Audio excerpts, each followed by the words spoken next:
The Center for Human Rights at the Catholic University of America has recently published an op-ed by Chen Guangcheng commemorating the anniversary of the Tiananmen Square massacre.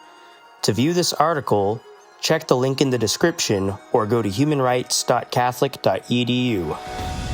Hello everyone, welcome to another episode of the Barefoot Lawyer Reports on China. This is Will Dethridge, the producer, and joining me as always is Chen Guangcheng. Hello everyone, I'm glad to be here today. Thank you, Will. Well, today we're going to talk about some pro-democracy posters that have gone up in different parts of China. Guangcheng, could you tell us about these? Okay, this is the new situation. It is just happening in different provinces in mainland China. Okay. Well, first is 1 week ago in Hunan province, the CCP want the farmers to grow rubber trees, but the farmers won't be allowed to make a profit off the trees. So the money would go to the Communist Party, Guangcheng? Yeah, go to the Communist Party and the Communist Party just give them a little money. Okay, so like a minuscule profit then, yeah? Yeah. Okay. So if the government don't buy that, you no way to sell it, right? The rubber.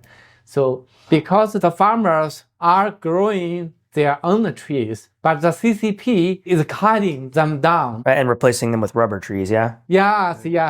And the farmers very angry and they join hands together, fight them back. Okay. And the CCP ordered the police and the special police to try to prevent them. Okay. So the farmers are throwing rocks and other objects to try to stop them. Okay. Someone shared that video online, so a lot of Chinese people share it. Yeah, another thing is almost the same time in mainland China in different provinces, the people are standing up to oppose CCP. How are they doing that, Guangcheng? Yeah, they print or write down some slogan and stick on the wall, on the tree, on the bridge, on the pole, any place they can. They just stick on it to let the people know we need democracy. We need freedom.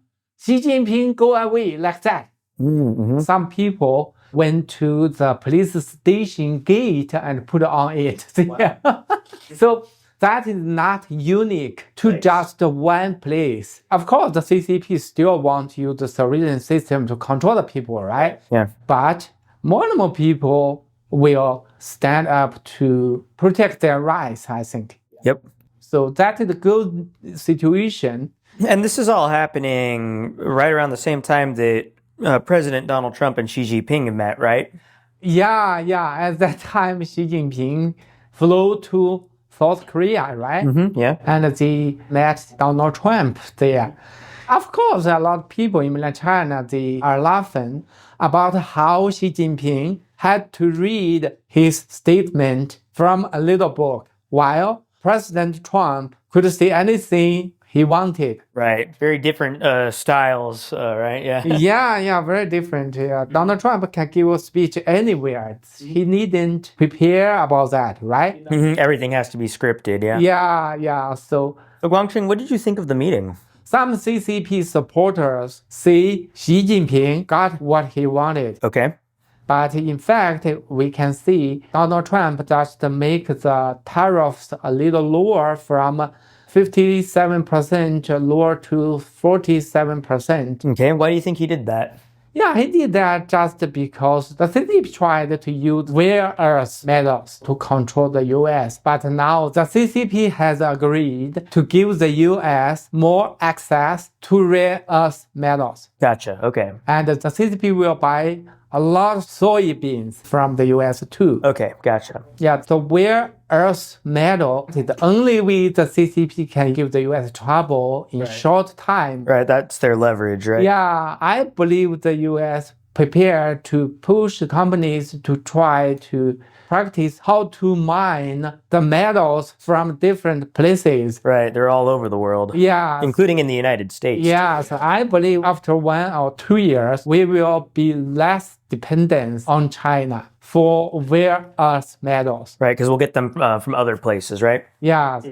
So the reason the CCP has so many rare earth metals is because mining them has huge impacts on the environment, but the CCP doesn't care about the environment or the health of the citizens. Gotcha. Okay. The rare earth metal is important for the technology, for the chips now, right? Yep. I think in the future, for example, Tesla tried to use another metal to replace the rare earth metals.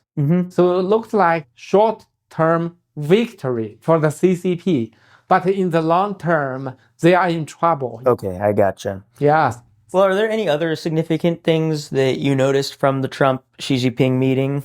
Donald Trump mentioned about Jimmy Lai. Oh, yeah, he did? Yeah, he asked Xi Jinping to release Jimmy Lai from Hong Kong. All right. That is good news too. Yeah. I remember before some people said Donald Trump never cared human rights, right? But when he met Xi Jinping, he asked Xi Jinping to release Jimmy Lai. I think that is good news. That's great news. And the human rights activist, of course, Jimmy Lai. Yeah. If he mentioned God Shen, that is very good too. Wonderful, right? Yeah. And we've covered Jimmy Lai's story several times on this podcast, especially with Father Robert Sirico, who welcomed him into the Catholic Church. So yes, you can find that on our website. But yeah, well, it's good to hear that he mentioned Jimmy Lai, according to a few sources, yes, right? of course. Yeah, Jimmy Lai never do wrong thing in Hong Kong. Just want to help Hong Kong to get freedom, the rule of law, right? And he's been in prison for how long now? More than 3 years, I think. So he almost 80 years old, right? Yeah. So all in all, Guangcheng, would you call the talks between Trump and Xi Jinping to be a success, or what do you think? Usually, in my experience, the CCP will take some time and then release Jimmy Lai. You think so? Yeah, and the CCP want to protect their face. Right. If today Donald Trump mentioned about Jimmy Lai, the CCP release him tomorrow, the CCP feel not good, right? It may make them look bad or Yeah. They will find some excuse, said, oh, Jimmy Lai's health not good, so we release him to let him to go to some country, to go to some hospital or like that. Right. Yeah. Well, we'll keep you guys updated on the long-term effects of Trump and Xi Jinping's meeting. Certainly, we hope and pray that it will lead to the release of Jimmy Lai. That would be amazing. Yeah. And we encourage you to follow our podcast on all of our platforms, and you can find them at humanrights.catholic.edu. Yeah. Thank you so much, Guangcheng, for all the information today. Yeah. The Catholic University of America's Center for Human Rights has published a documentary on the United Nations Universal Declaration on Human Rights. The documentary features world-class human rights experts, from former State Department officials to ambassadors and human rights activists. It can be found on our website at humanrights.catholic.edu.